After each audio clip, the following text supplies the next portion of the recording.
Siklus Otto terdiri dari 4 langkah, yaitu langkah masuk, langkah kompresi, langkah tenaga, dan langkah buang. Dalam mesin itu terdapat 4 siklus, yaitu siklus isap atau intake, siklus kompresi atau compression, siklus ledak atau power, dan siklus buang atau exhaust. Dalam mesin 2 tak, satu kali putaran kruk as crankshaft 360 derajat terdapat 4 siklus. Jadi setengah putaran 180 derajat melakukan 2 siklus. Mesin ini menggunakan tenaga yang besar pada saat putaran atau RPM tinggi dibandingkan mesin 4 tak. Minimum mesin ini tak hanya bensin, tetapi mesin ini meminta bensin tersebut dioplos dengan oli khusus yang biasa disebut oli samping. Key terms to remember. 1. Silinder, ruang yang piston itu tumpang tindih. 2.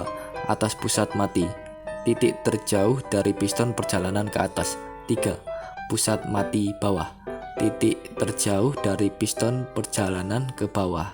4. Stroke, titik di mana piston bergerak dari pusat mati bawah ke pusat mati atas atau sebaliknya.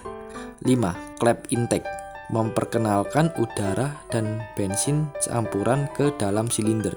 6. Katup pembuangan, evakuasi gas yang belum terbakar dari silinder. 7. Busi, memberikan energi panas dengan percikannya.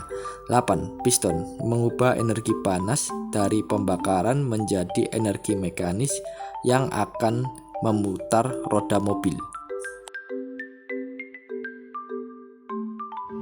Pada prinsip kerja Otto cycle, langkah pertama yakni piston bergerak dari titik mati atas ke titik mati bawah, di mana posisi katup masuk terbuka dan saat katup keluar tertutup, mengakibatkan udara atau gas terhisap masuk ke dalam ruang bakar. Proses udara atau gas sebelum masuk ke ruang bakar dapat dilihat pada sistem pemasukan. Langkah kedua yakni piston bergerak dari titik mati bawah ke titik mati atas, di mana posisi katup masuk dan keluar tertutup, mengakibatkan udara atau gas dalam ruang bakar terkompresi. Beberapa saat sebelum piston sampai pada titik mati atas, waktu penyalaan terjadi nyala busi, sedangkan pada mesin diesel berupa semprotan atau suntikan bahan bakar. Pada langkah ketiga, gas yang terbakar dalam ruang bakar akan meningkatkan tekanan dalam ruang bakar, mengakibatkan piston terdorong dari titik mati atas ke titik mati bawah. Langkah ini adalah proses yang akan menghasilkan tenaga. Pada langkah keempat, piston bergerak dari titik mati bawah ke titik mati atas.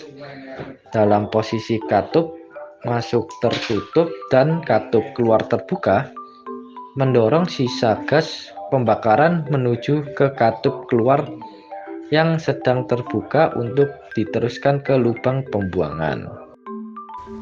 Perbedaan 2 tak dan 4 tak. Yang pertama, dalam satu siklus pembakaran hanya membutuhkan satu putaran mesin, lalu memiliki membran sebagai pengganti klep atau valve, tidak menggunakan noken as atau camshaft, memiliki kompresi primer dan sekunder, lebih responsif atau akselerasinya itu bagus. Yang terakhir, menggunakan oli samping yang tercampur dengan bensin untuk pelumasan krek as atau crankshaft. Lalu untuk mesin 4 tak, dalam satu siklus pembakaran membutuhkan 2 putaran.